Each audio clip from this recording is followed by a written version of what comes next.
Tinggalkan orang-orang yang negatif, yang selama ini menemani kehidupan kita ketika kita ada aja, ketika kita sukses saja, ketika kita bahagia saja.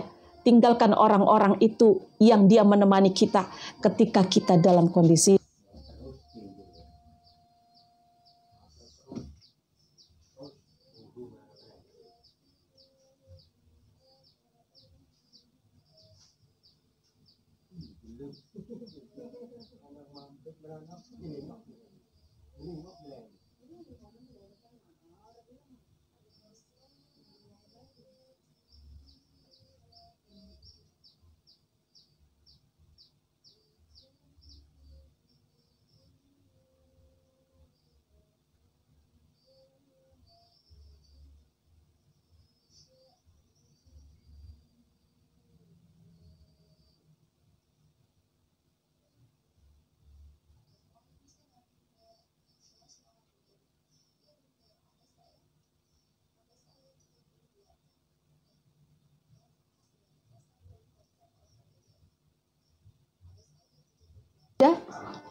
ada.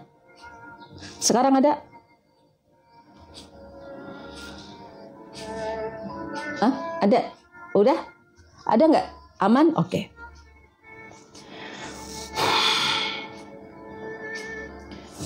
Baik. Untuk apa kita 30 tahun, 40 tahun, 50 tahun? Untuk apa kita hidup di dunia? Untuk apa? Kenapa?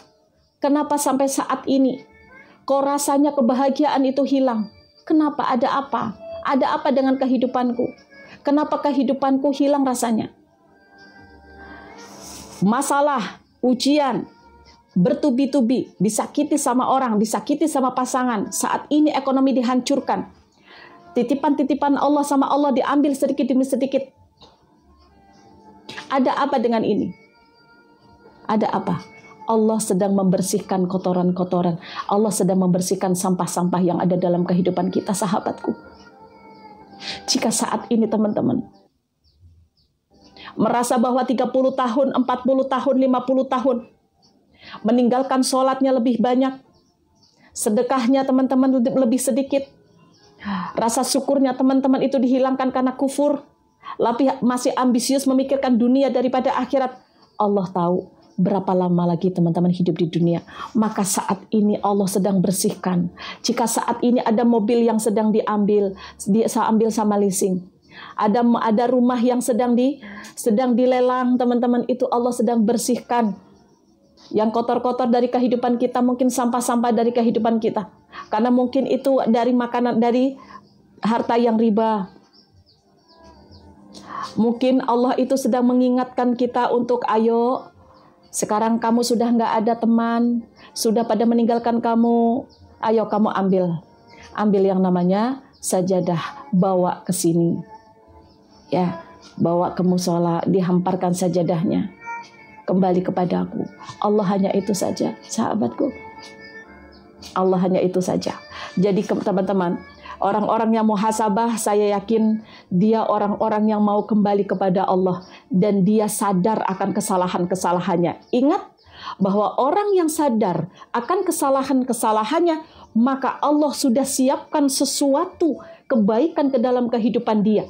Maka orang-orang yang saat ini berintrospeksi diri karena dosa-dosanya yang begitu banyak, selama di dunia 40 tahun hidup, masa baru 20 tahun sholat, yang 20 tahun dihilangkan, ya, maka selama teman-teman 40 tahun ingat-ingat lagi nih, berapa banyak sholat yang ditinggalkan. Astagfirullahaladzim, 40 tahun saya baru sholat selama 10 tahun ini. Sadar, menyadari, akhirnya apa? Minta maaf sama Allah, introspeksi diri. Ya, kaki anak Adam itu tidak akan terlepas dari sisi Tuhannya sebelum ditanya beberapa hal. Yang pertama, untuk apa usiamu? Maka teman-teman saat ini datang ke sini karena suruh introspeksi diri. Entar dulu, jangan marah-marah dulu nih sama saya. Sama Allah nih, Allah mengatakan mungkin seperti itu. Jangan marah-marah dulu nih sama saya. Jangan suudon dulu nih. Biar kamu sadari dulu nih. Sebentar lagi kamu meninggalkan dunia ini, apa yang akan kamu bawa di sana itu bahaya. Di sana itu azabnya luar biasa, teman-teman. Siksanya luar biasa. Di alam kubur itu 1000 tahun. Di dunia 1000 tahun, 1 harinya di alam kubur.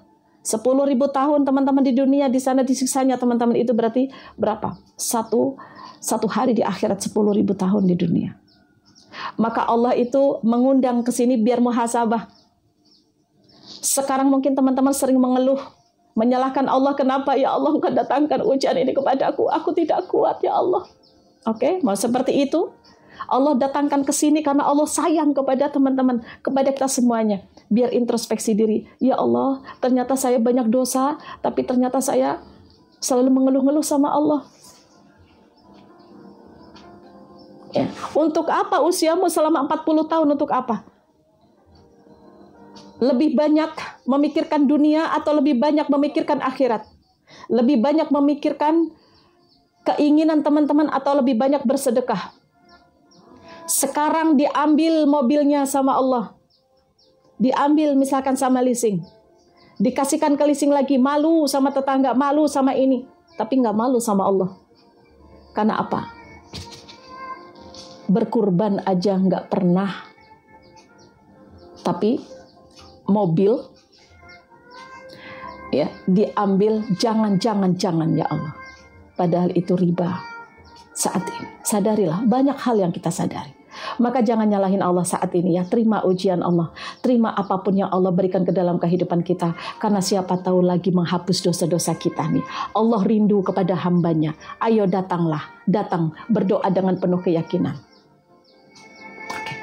Kemudian kita akan ngomong lagi nih, kita akan introspeksi diri. Apa yang Allah titipkan ke dalam kehidupan kita? Yang Allah titipkan ke dalam kehidupan kita, ada harta. Untuk apa hartamu? Kamu sebentar lagi meninggalkan dunia. Teman-teman saat ini 40 tahun, kalau dikasih waktu 30 tahun lagi berarti 70 tahun.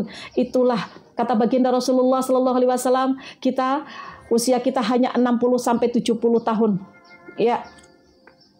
Bisa lebih, bisa kurang. Maka apa yang kita persiapkan? Nah, saat ini teman-teman, dimudahkan sama Allah untuk bermuhasabah, disuruh menata hati, disuruh menata kelakuan-kelakuan kita, disuruh menata ibadah kita untuk kita memiliki bekal. Maka saat ini sedang diambil hartanya sama Allah, sedang diuji sama Allah. Terima saja. Jangan menolak.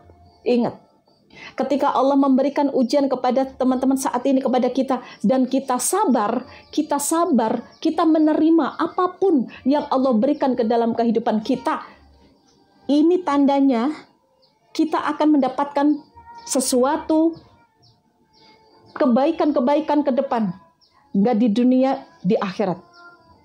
Jadi teman-teman nggak usah risau-risau lagi sekarang. Teman-teman merasa bahwa Allah tidak sayang, Allah justru sayang kepada kita. Karena apa? Allah mengingatkan dosa-dosa kita. Allah mengingatkan di sisa hidup kita, apa kira-kira yang belum saya lakukan untuk Allah. Sekarang masih sibuk dengan dunia, betul? Ya, masih sibuk dengan dunia. Waalaikumsalam warahmatullahi wabarakatuh yang baru hadir. Yuk, jadi manusia di atas rata-rata ya. Jadi manusia di atas rata-rata, yaitu ketika kita saat ini badannya sehat, maka jaga badan kita. Jaga badan kita. Jangan sampai teman-teman mengeluh-ngeluh sakit-sakit, jangan ya. Yuk, ibadah butuh kekuatan, maka jaga fisik kita. Jaga badan kita. Manusia di atas rata-rata pasti dia bisa menjaga badannya. Ya, maka ketika kita mau ibadah itu dibutuhkan badan yang sehat. Ya, kalau makanya badan yang sakit itu rasanya pingin berdiri aja sholatnya rasanya sulit ya. Doakan sahabat-sahabat kita yang sedang sakit. Maka orang-orang yang di atas rata-rata, maka ketika dia sehat, dia tidak mau menyakiti dirinya sendiri. Karena apa? Bekerja butuh badan yang sehat. Betul nggak? Betul ya? Teman-teman saat ini beribadah, teman-teman pingin sholat dengan berdiri, teman-teman pingin umroh, butuh badan yang sehat. Menyelesaikan masalah butuh badan yang sehat. Maka orang-orang yang ada di atas rata-rata, dia akan paham. Dia akan paham kalau dia harus sehat walaupun ada ujian, walaupun ada masalah. Jadi teman-teman menjadi manusia di atas rata-rata itu ada 4 elemen. Saya ulangi lagi karena di sini ada yang baru ya. Elemen yang pertama, kita harus bisa menjaga badan kita, teman-teman. Sekarang yang masih mengeluh-ngeluh, nggak enak makan, nggak enak tidur, teman-teman, stop mulai sekarang. Jaga badan ini, karena hanya kita yang bisa menjaganya. Orang lain nggak bisa menjaga badan kita, tapi hanya kita yang bisa menjaganya. Disakiti sama orang, sedang dalam masalah, teman-teman, biarkan saja itu berjalan seperti air mengalir. Jangan ditolak, jangan ditolak. Semakin ditolak, jangan ya Allah, semakin kita sakit rasanya. Semakin kita rasanya sakit. Karena apa? Menolak suatu rencana Allah yang memang tidak bisa tertolak. Siapa yang bisa menghentikan banjir? Nggak ada. Siapa yang bisa menghentikan kebakaran? Nggak ada. Teman-teman, kebakaran sudah terjadi, semuanya sudah habis, mobil sudah habis misalkan. Terus bilang, jangan ya Allah kenapa ini terjadi? Itu sudah terjadi. Teman-teman saat ini sedang memiliki masalah, sedang memiliki ujian, itu sudah terjadi, maka terima saja. Maka apa yang harus teman-teman lakukan? Siapkan badan kita yang sehat, yang kuat, jangan mengeluh-ngeluh terus. Kalau mengeluh nanti akan berpengaruh kepada badan kita, berpengaruh kepada pikiran kita, berpengaruh kepada energi kita. Karena kita itu menghadapi masalah butuh energi yang kuat. Butuh energi yang kuat, sahabatku. Ciri-ciri orang-orang yang di atas rata-rata yaitu dia bisa menjaga badan dia dengan benar. Memiliki masalah saat ini bukan mengeluh-ngeluh, akhirnya sakit kepala, linu-linu, teman-teman minum obat, ngapain? Teman-teman, jangan sakiti badan kita ketika kita sehat. Maka pentingnya bersyukur. Walaupun banyak masalah, walaupun ada ujian, teman-teman, bersyukurlah. Bersyukur itu salah satu cara untuk bisa menaikkan energi kita. Agar kita lebih semangat, agar kita semakin yakin bahwa Allah pasti akan memberikan jalan keluar untuk masalah-masalah kita. Allah itu akan menambahkan kenikmatan kehidupan kita. Walaupun ada ujian saat ini. Itu artinya apa? Allah itu sedang membuang sampah-sampah yang ada dalam kehidupan kita menjadi lebih baik. Bagaimana biar tidak mengeluh? Nah ini, perhatikan. Yuk, biar nggak ngeluh-ngeluh. Siapa yang suka ngeluh-ngeluh? Sekali lagi, saya katakan kepada teman-teman yang ada di sini. Apa yang kita katakan, apa yang kita pikirkan, itu akan terjadi dalam kehidupan kita. Kenapa ya? Cari uang itu sulit, maka sulit beneran cari duit.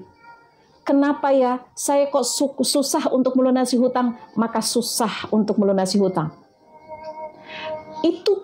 Itu pikiran negatif. Itu ibaratnya sampah-sampah yang ada dalam pikiran kita, sampah-sampah yang ada dalam hati kita. Waalaikumsalam warahmatullahi wabarakatuh.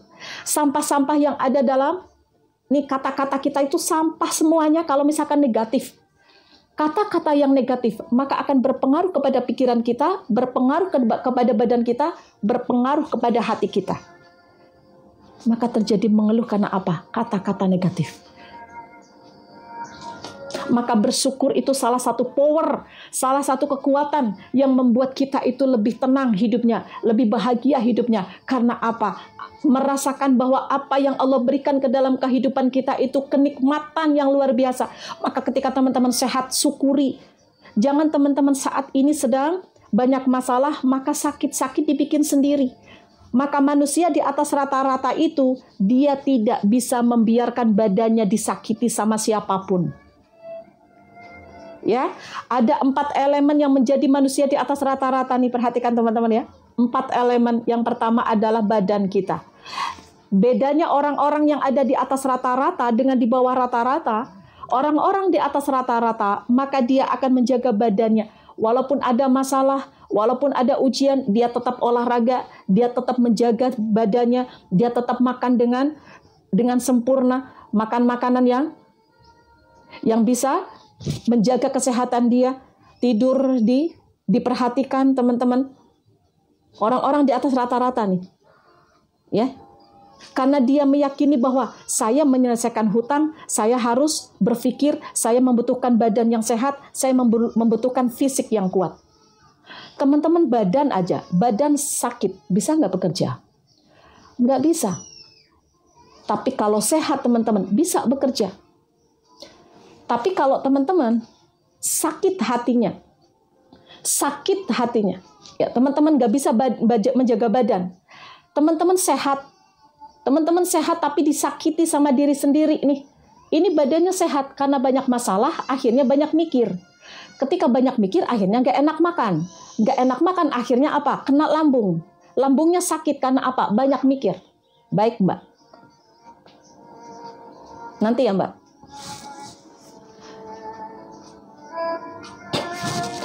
Sebentar ya, teman-teman ya.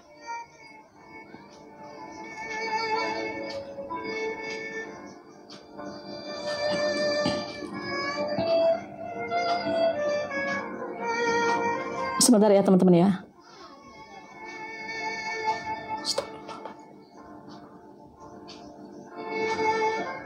Baik, teman-teman, mohon maaf sebelumnya. Ini ada titipan doa.